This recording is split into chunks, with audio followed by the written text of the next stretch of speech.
I was like, dude, you're doing everything. Like, you're doing everything yourself. And he's like, I get it, but like, who's going to do it? I was like, you're not even that good. Like, let's be realistic here. You're not as good as you might think you are at all of these things.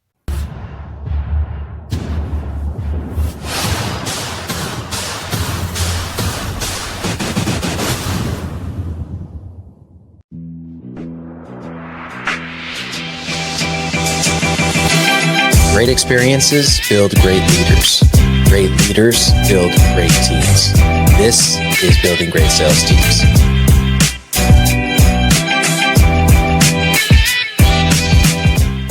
All right, guys, welcome back to Building Great Sales Teams. I've got a special one for you guys today because I am bringing back guests. So I know you guys are used to the solo tactical episodes the last couple of months, but we're bringing back in guests so I can get more episodes out to you guys. And today I got my buddy Brandon with me. He's a master builder and renovation expert. He's done 100 million in projects and exited those companies to become the founder of Elite Builder Society, a coaching community for contractors. Brandon, welcome to the show, brother. What's up, brother? How's it going? Good, man. Good. I'm glad we finally got you here.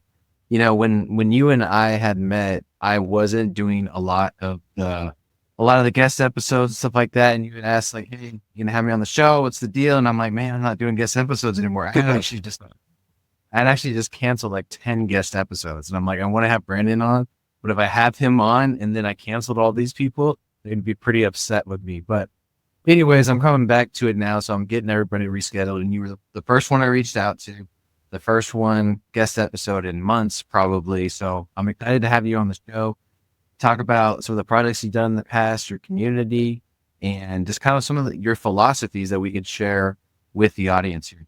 Oh, that's awesome, man. I'm it's a super privileged to be the first. I guess we'll get all the kinks and stuff worked out on this episode, and you can kind of circle back to it later. And if we have to re-record later, we can also do that too. So I gotta tell you, as far as branding goes, I feel like I should have your background here.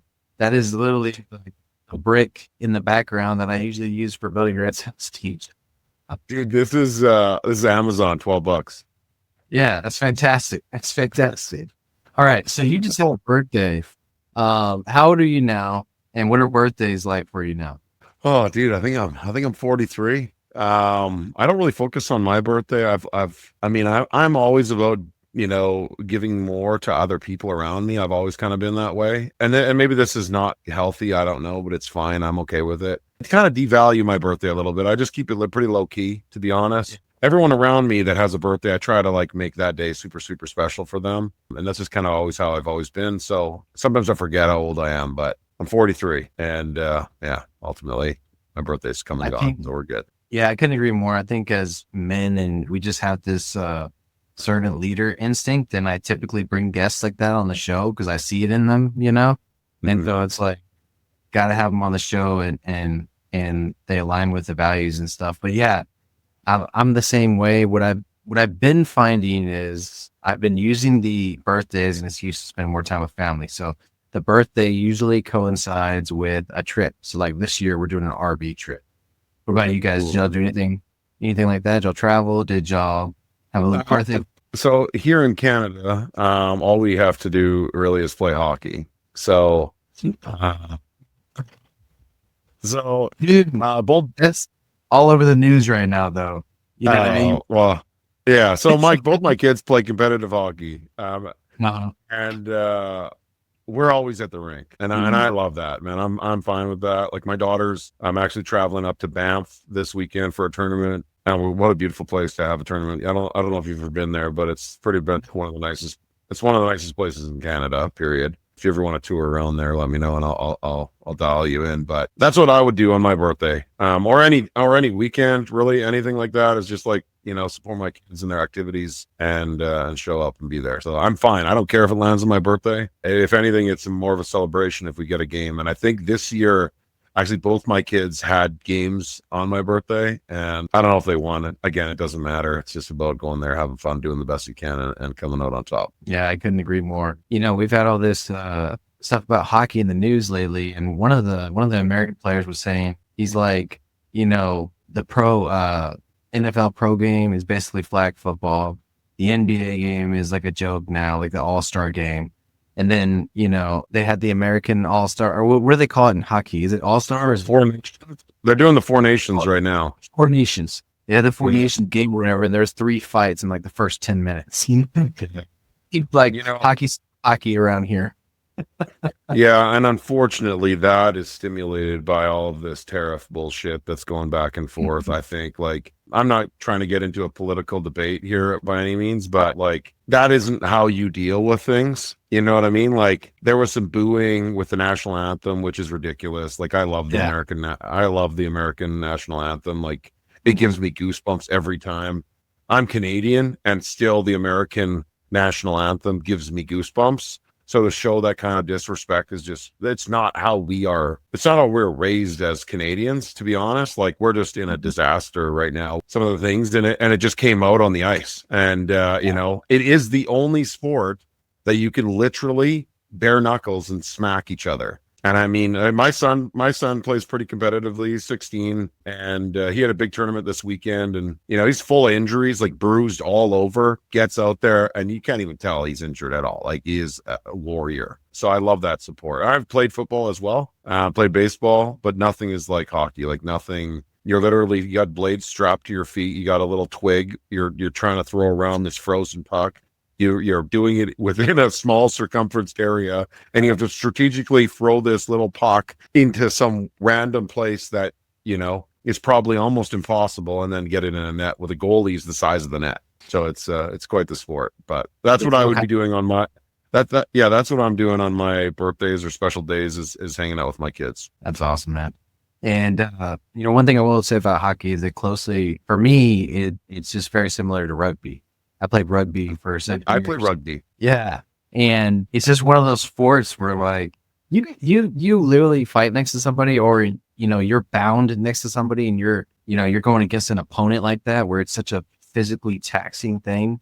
Afterwards, it doesn't matter who's next to you. They're your best friend, And then at the end of the match, this is what I love about rugby, is because you could literally fist fight somebody in the middle of the match. And then at the end of the match, you're sharing a beer together. That's freaking rugby. And so I closely relate to everything that you're talking about with the bruises and the injuries and all that stuff. But it's like, man, that's what we're missing as men, to be able to go into the arena and fight. We get some of it through our businesses and through life in general, but nothing like the physical part, Crazy part is my daughter also plays. And I mean, there's nothing against like women playing hockey. Like, I think it's great. Right. They're very technical. Like, the females are very technical. It's not as physical. It's very technical. Like, when you watch them play, they don't look for the hit. They strategically position themselves, and it's a lot different sport, but there is still like aggression and stuff like that. And so watching her be this, soft little rose running around on the ice, like grinding her teeth to like come at somebody in the corner and take the puck away is cool to watch as a dad too, because at least I know my daughter, if she needs to, she's got her own, and I think that sport gives her that grit. Watching her brother also helps her kind of look up to somebody that's in it as well, so it's cool. Yeah, I love that. It's always tough to watch your daughter do something physical like that. Up until mine was like 11 years old, she would wrestle and fight with her brothers. And then right around 12, start becoming a woman. And I'm like, hey, that needs to stop. Like, you're a boy, she's a girl. There's a difference, you know what I mean? And she just is stubborn, Took her brother in a fight here one time, and they went at it. She's like, all right, I get it, Dad. And so you get it. He's developing. He's freaking strong, and we live together now and stuff. And so it's like, I do. I love those posts. When that one where I think you just did 225 on the bench or something. You like, it's been a while or whatever. But like, if you watch that video of your son when his reaction of you actually completing the set, he was thrilled, dude. And I was like, these guys got a special bond. Me and my son are the same way. We piss around all the time, do things together. And, it's unique as parents. I mean, to get to where I've gotten to, a lot of my fuel comes from my family and from my kids, for sure. They motivate you. Yeah, I couldn't agree more. Okay, so I kind of want to introduce the community to you. And I think the best way to do that is a concept that you talk about often. And I'm just going to throw this out there because I know you're ready to go with it, you know. And it's the concept of putting your hammer away. Can you walk us through that philosophy and what it means to you and your community? Yeah. So we work with lots of different contractors all over the world. Most of them come to us struggling to figure out leads and struggling to find, work and SOPs and optimization, all these things, like normal things that are required with business. And what happens typically is these contractors, I find they enter into a space as a contractor, trying to strategize and trying to think about all these things, but they've got their tools on, right? And you're not actually working in your business or on your business if you're working in your business. And so one of the things that we talk about right away is like, dude, you got to stop doing the work. Like you have to literally put your hammer away and start hiring professionals to take care of each one of those services. It's no different than you hiring somebody to, take care of your vehicle. You're going to hire a professional that's going to take care of your vehicle. And if it's specialized and it's auto body, you're going to hire an auto body, firm versus a mechanic firm. Or if you need tires, you're going to go to a tire firm. It's the same thing within a construction project. You can't do everything. And so your job now shifts at some point from doing all the things to managing individual people. And so, put your hammer away and get ready to start managing people. This is the next shift that a lot of people aren't really consciously aware of. One of the contractors that we have that joined our community, actually, he's been in construction for nearly 25 years. And so he came to me very emotional, struggling financially, struggling with leads, struggling with managing of time and like delegating time with his family. And I was like, dude, you're doing everything. Like you're doing everything yourself. And he's like, I get it, but like, who's going to do it? I was like, you're not even that good. Like, let's be realistic here. You're not as good as you might think you are at all of these things.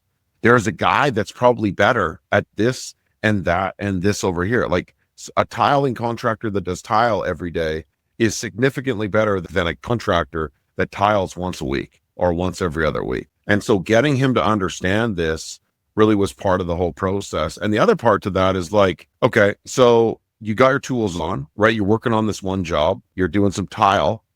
Somebody calls you don't answer the phone because you're pissing around doing things and you're doing a shitty job or a moderately okay job. When in actuality, if you would have stepped back and looked at yourself and said, okay, I can answer the phone. I can actually have a professional do the job and do better work, and then solve the next problem that's coming through the pipeline for a new client, and then position that next project in front of me. And as soon as he started understanding that, he started stepping away and he's like, dude, I'm like, within like 2 months of him working with us, his schedule is bonkers because the leads were always coming in. He just didn't answer his phone. And now that he's answering his phone and being proactive in creating a solution now, he's able to fill his pipeline a lot more efficiently by not having his hammer in his hand. Or his tool. Yeah, and it makes a ton of sense. And, it's one of the things that if you've heard my story before, I did not appreciate when I was younger, how instinctively I went that route. And so right away, I had a sales org for 13 years. I knocked doors for 90 days. That was it. So like when you think about tradesmen, they swung that hammer for years before they delegated themselves out of that position a lot of time. Yeah, they were the project manager for years before they became the business owner, Mm-hmm. And so, yeah, it was like right away, I had this instinct of I saw these other business owners around me and I was like, I want to be them like tomorrow. And so I'll make less money now. I'll, live on 30 grand a year if I have to, but I'll figure out how to put all the people in place to scale this thing so I don't have to do a damn thing but work on the business. Contracting is a whole different animal. It's incredibly hard to do and you have to know what you're talking about. So in y'all's business, if you don't know the business from the nails to the masthead, you're going to be in trouble pretty quick. And then the people under you are going to recognize that and they're going to call you out on it, or they're not going to respect you. Right. Yeah. And so it's a whole different animal. At the same time, there is a pivot point. Right. And what do you feel like? Because, I'm in a lot of communities, I'm around them and I see the cliches. Right. And, you got to hire a housekeeper because that's $20 an hour work, right? Or who's that next person you need to hire in order to scale, and it's always about spending more money. So what do you think the pivot point is to put that hammer away? When does a contractor know, hey, it's time to put it away? Well, when you want to take your business to the next level. If you want to be a handyman, keep your hammer on. Honestly, like you'll pick up calls, you'll book your schedule, monitor your time, and you'll be fine. And you'll have to show up every day. You'll have to do the work. And you're not going to be able to subcontract things to people efficiently because it's just an inefficient process if you are actually doing the work. So as soon as you know everything, like as soon as you can confidently navigate X, Y, and Z problem, without concern, like you could throw me into a rattle, like a hornet nest or whatever you could throw me into the worst case scenario situation on a project, and my job is to solve the problem. So if you can critically solve problems in real time, then you're probably ready to be a GC. You're done being a handyman. There is no transition. It's literally handyman, GC. Wow. That's it. It's because there is no efficient way to do it. For sure, there's a slow process. Like we talk to contractors about building a starting lineup of sub-trades, of vendors. You got a first line, second line, third line. It allows your pipeline to accept the people, and you're literally what are those people that have the little plug-in, like a receptionist that has the little phone thing? What are those people called? Anyway, that's what you are. Problem comes through on phone, right? Client A has a problem. I need a driveway poured. Okay, cool. Yeah. Let me look at my schedule. I'll come out, take a look, and we'll get you a price. You go take a look, you get them a price, they approve the project, you position your starting lineup or your secondary line or your third line to execute the project. And then you go on to the next problem. That's your job. Instead, as a handyman, you're like, oh, okay, yeah, no, we could probably get there in a couple weeks or so. And by then that client is like, no, I'm not waiting for you. Right. Like I want stuff done now. So there's no real transition. It's like boom to boom. You got to make the decision. Yeah. You got to, if you want to have a business and you want to be successful, there's a few ways to do it. You subcontract everything, or you build a team and your team does everything. And that has also some flags, that has a lot of challenges as well when you're trying to build a team, because now you've got all this other HR, challenging situations. So that's literally the two ways you run your construction company. It's internal team, subcontract, handyman to that. So there's, I guess I should pivot to when did, 100 million effectively in sales, right? 100 million projects that you've been a part of. Probably more, to be honest. What's that? Probably more. Yeah. It's not like you had a ticker next to you and you're tracking all this stuff. It's just, you were grinding. Yeah. You up at one point and said, oh, shoot, done a few things here. Yeah, man. When you came to the sales side of things, right? Just to give you some context, when I have clients around contracting come to me, it's typically that they are a good salesperson, right?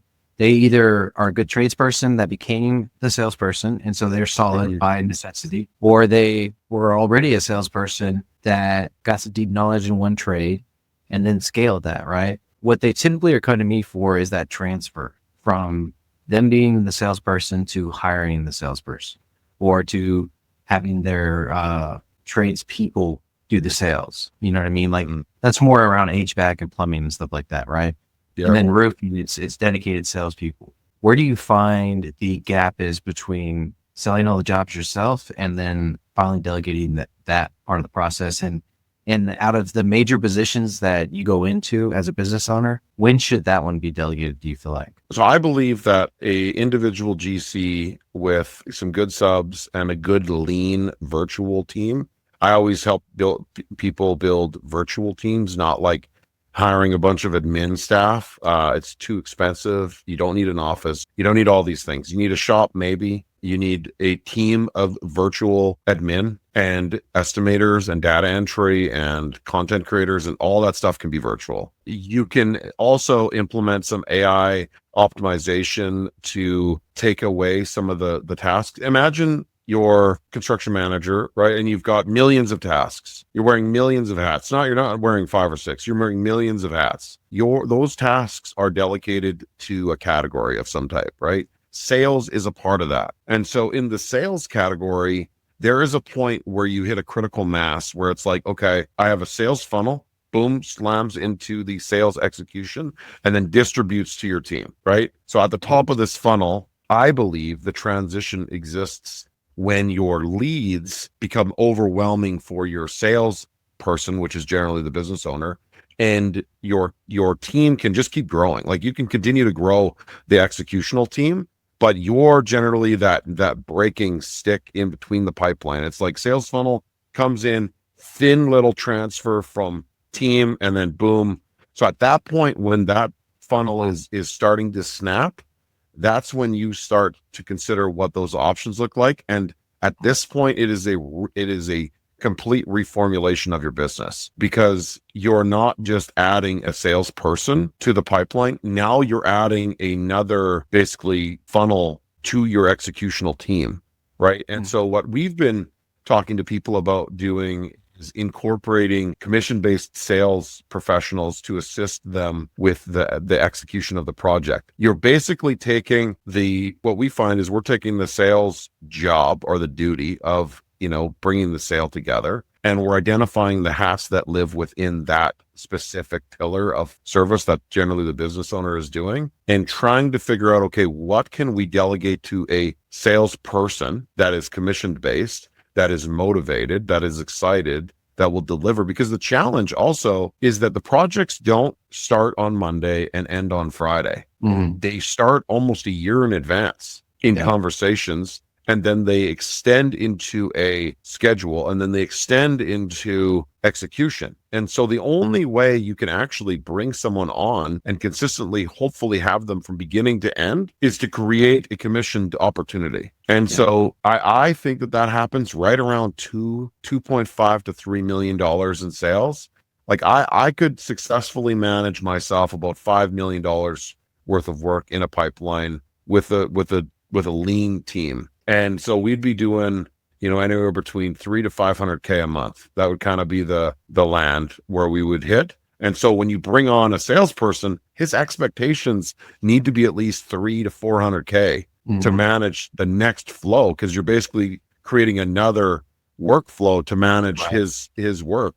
And so you really have to have some strategy behind you when you do implement a sales professional. Otherwise, it's just you're hiring a person and you just hope that they're going to make it to the end of the job that's in 12 months from now, and that's the biggest risk. I had when I was doing my construction company, I didn't necessarily do it like that right away. I did what everybody else did. I hired an admin, I hired a couple, project managers or GCs, and kind of asked them to be a bit of the sales guy, and told them, hey, you got to hit $250,000 months. And they're just like, what do you mean? Like, that's impossible. I'm like, what do you mean? It's actually not impossible. It's just, you have to understand how to do it. And so I hired all those people, and it wasn't the right move. And so this move has worked pretty well for a lot of the contractors that we've been working with in our community, getting them to bring on a sales, commission-based sales person, utilizing virtual support to help them keeping it lean. You got to keep it lean. That's really what's important.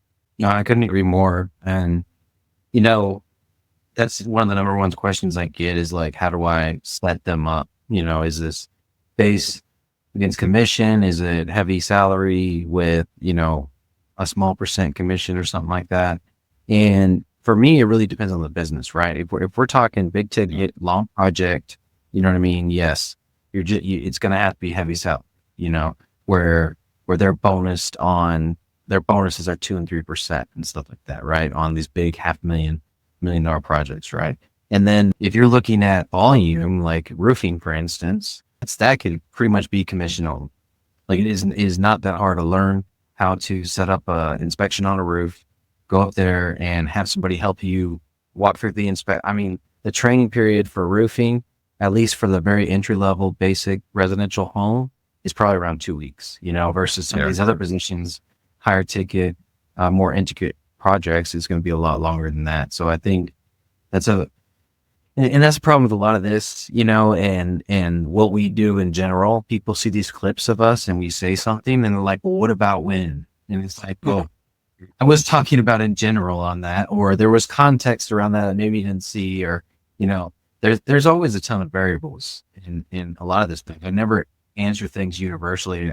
I try to put some context around them and then answer, that way we're not just trying to give because there's no universal truths in this business, especially not in coaching. I mean, at the end of the day, like really, if you're wondering like when is a good time, dude, when you're confident, throw me in a room, 100 contractors, one job on the table, I'll walk out with it. That's the confidence that I walk into a room with. I might not get it, but I'm freaking going to try. I'm going to do everything I can strategically. Like I know my skills and abilities, my capabilities, my knowledge of the industry. So I have the tools, right? So if you have the tools and the understanding, you can navigate your clients' objections. In construction, you're in sales generally, you're dealing with objections, right? Client has a problem. They don't want to use you because of X, Y, and Z objection. And so your job is to lower the threshold of fear that you're the right or the wrong person. And so if you can successfully navigate the conversation, there is a higher probability that you will come out on top. But at the end of the day, there are still unknown variables that you can't control. Like client may be working with another builder that is a friend of a friend. So they immediately have this weird anomaly. I feel like I could still beat them, that's the question in the interview, right? When they answer it that way, the salesperson's like, I feel like I could still beat them. No, it's like, you're hired. That's it's a blind confidence you got to have to get, to get those no's every day and move on, Yeah, you have to have gone through some shit to understand what a no looks like, what a yes looks like, what a maybe looks like. And you have to then take your ego aside, go back to the drawing board, look at what happened and say, oh shit, like I screwed that up because of X, Y, and Z thing that I said. Let's rinse, repeat, make better the scenario and try it again. I think whenever you are in a position where you can confidently navigate a conversation without, this is what construction salespeople do all the time wrong, is they suggest that they can do something that they actually can't do. They don't know what they're saying, so they just lie and they say a bunch of random shit that actually isn't physically possible. So they put themselves in a corner.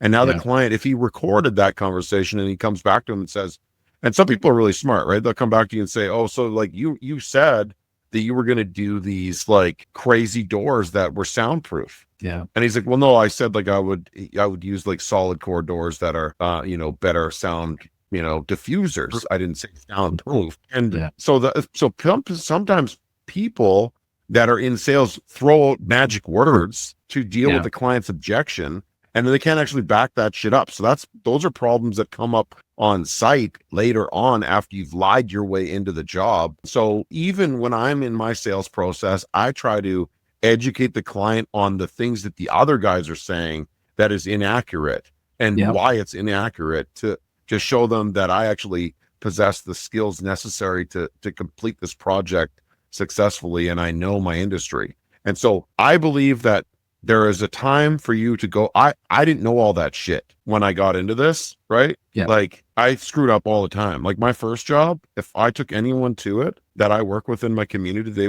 would shun me. It was horrific. But I had to start there.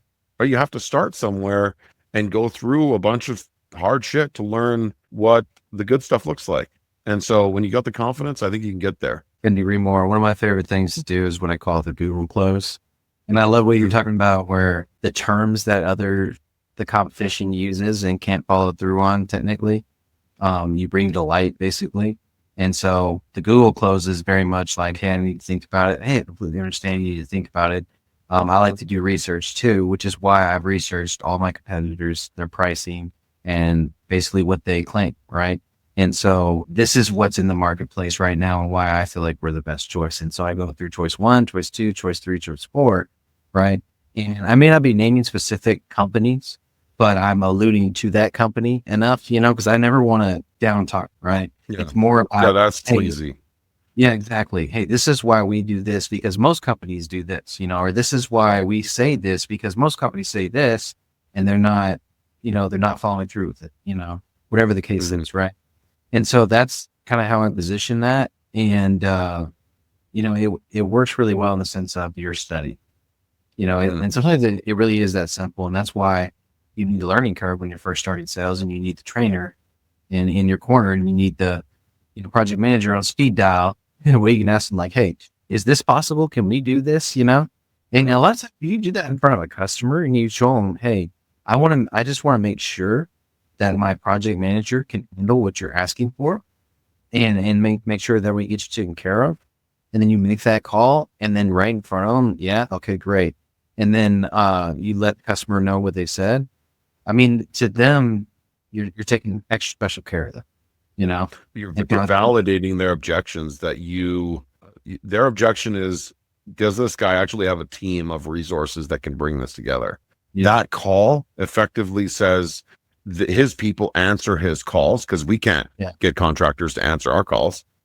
So his people actually answer his calls, and they effectively communicate, and we watch. You want to give like a client a glimpse of what the experience will look like, right? What is this transaction going to look like? And a lot of that stuff, honestly, like a lot of things that we talk about too, start even with your marketing. Like your marketing is a space where you're starting to remove objections initially. You're trying to remove all of these like what ifs or what ands prior to the conversation, so that when you get there, there's less shit that you're trying to de-escalate. You're more about talking about how you're going to solve their problems and trying to give them, the credibility to trust you, or the validation that you're the right person. So yeah, that's a good little segue into like, your competitors. You have to really be willing to do what everyone is not willing to do. If you want to be successful in this industry, you don't get to like clock out to go golfing every Friday or something. Maybe you can. Maybe it's a goal. Maybe it's something that you're trying to, achieve, but your clients are number one. Your golf game doesn't matter. Like that stuff is a luxury when your business is running itself and you are outside of it, right? When you're a critical part of it and you're that middle funnel, and then you decide to break off and do something for yourself, things fall apart every time. And so you really have to be focused on your business throughout the whole process. I couldn't agree more. And, sometimes you can feel kind of on an island when you're doing this, and then you look around you at your family and at your friends and your wife's friends and their husbands and what they do. And they've got the secure W-2 and they've got, all these nice things around them and stuff like that. And you're like, crap, why am I doing this? Right. And sometimes you just need help. And so that kind of transitions us to what you're doing now, right? Which is the Elite Builder Society. And so I just want to know, why did you create it? Why did you even want to become a coach? Why did you want to be in this position of authority that frankly right now is just getting a lot thrown in, right? I mean, and I gotta imagine you feel that every now and then too, where anytime you put yourself out there like you are, right? You experience it as an entrepreneur, but it's a whole different level when you put yourself as an authority on social media, right? Yeah. And so what was the motivation behind doing that and going through some of that punishment and now building the community? And even in just a couple of months that it's been since we first met, like it's grown a lot, right? Mm-hmm. And so, you've taken the risk and it seems like it's paying off really well, but where's the motivation? I get emotional with this a lot because when I got into this, it was really freaking hard. Like it was really hard. There was a point in my business, I was a superintendent at a refinery at like 20, running 100 guys, like huge projects. And I didn't get any respect from a lot of these people because I was super young. And I actually didn't know what I was doing either at that point. Somebody just decided that I was going to be a supervisor. And then now I'm just thrown into it. But it wasn't the space for me. And I went on my own. And so I went on my own and I went from making a ton of money to nothing for a long freaking time. I made very little money and I didn't know what I was doing in a whole different world. And I still had to provide for my family. I still had all these people that were looking up to me. And as a man, you just take it on the chin. You just have to own it. You just fight through the demons and the struggles. And what the demons and the struggles were my disconnect from what I actually needed to do. I didn't know what I needed to do to get my business to be successful. And so every day I would wake up and I would try something new.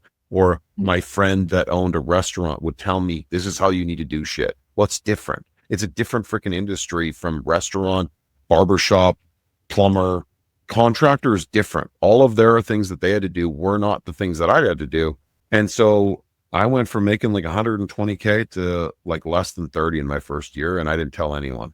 Yeah. We lived the same life, and we were broke. And I would wake up every morning at like 3 a.m, puke and bile, stressed out, not knowing what to do, not knowing who to ask. And so I just literally forced myself into creating a solution to a problem.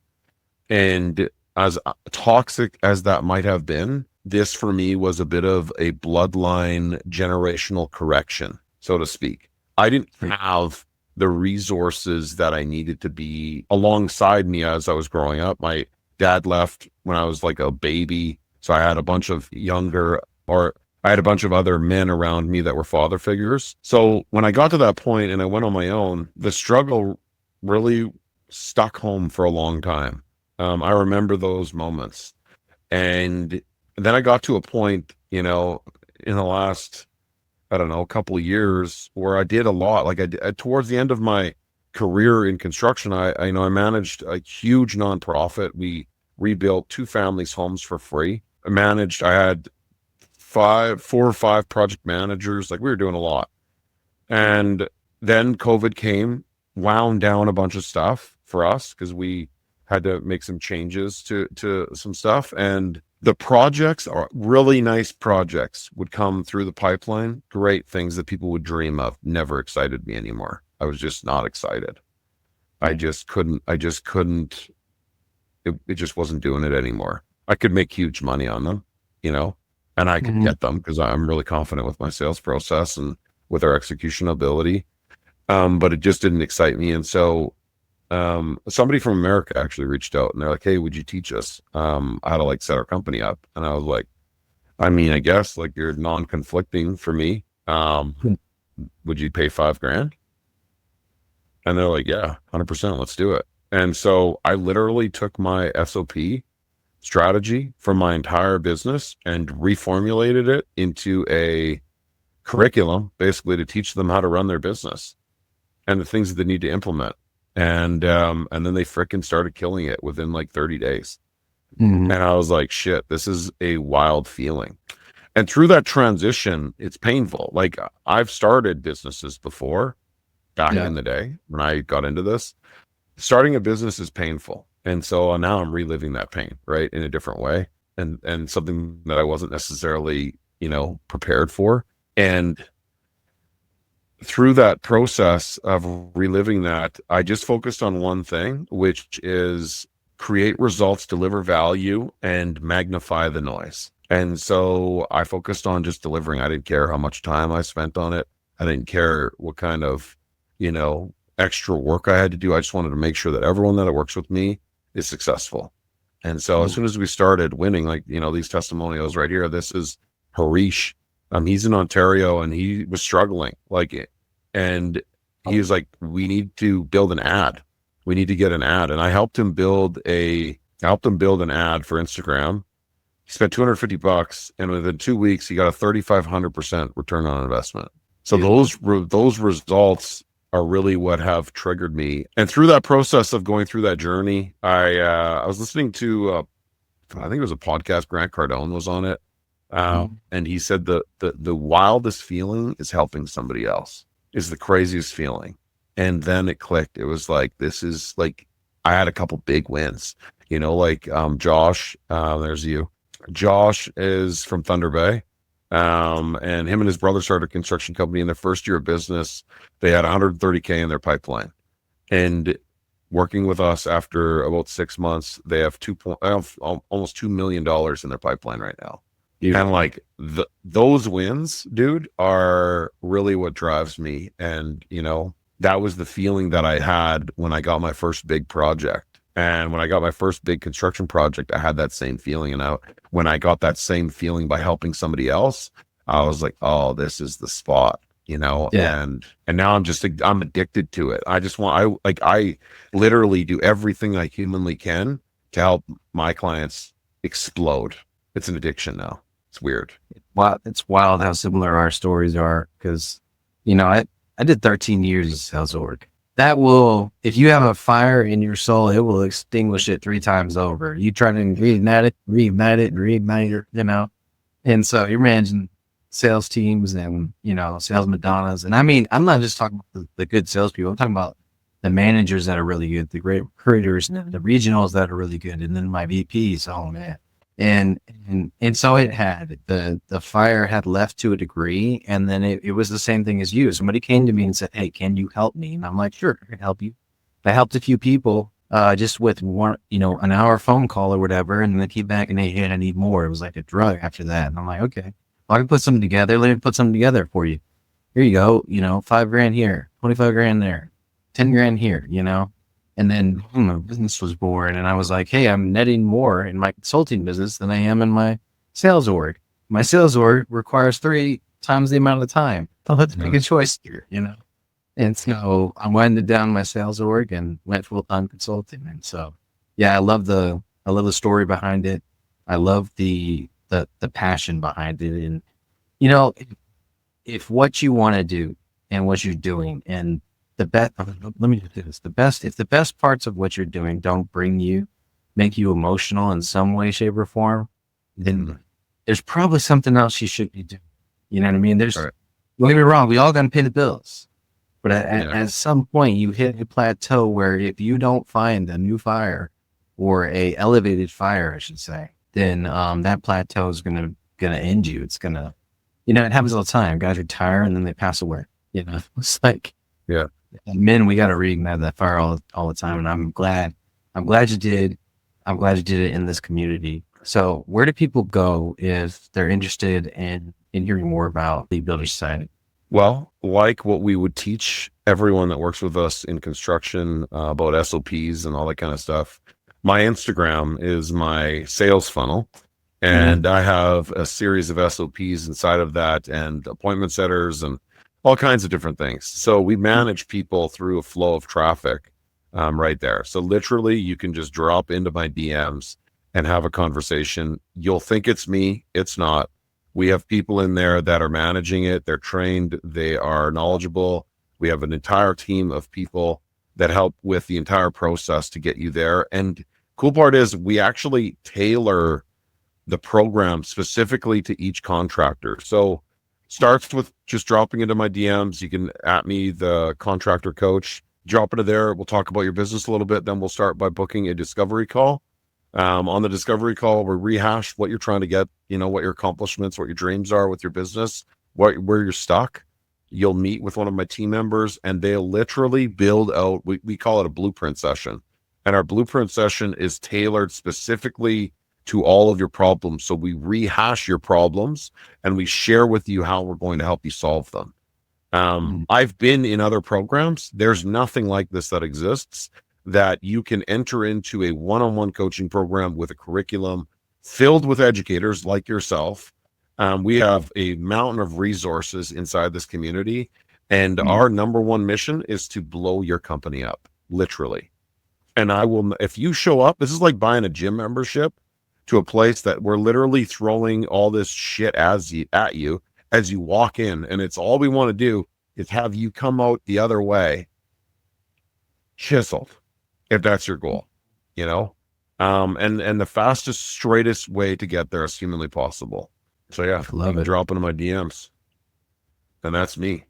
Awesome. No, the cool thing about all this is, meeting with people like you, really important milestones in my life. When I was doing the nonprofit, I had these few transitions of life, but when I was doing the nonprofit, I was forced to manage all the people. All these very influential, creative entrepreneurs are looking at me to help lead and guide them. And I was like, this is terrifying.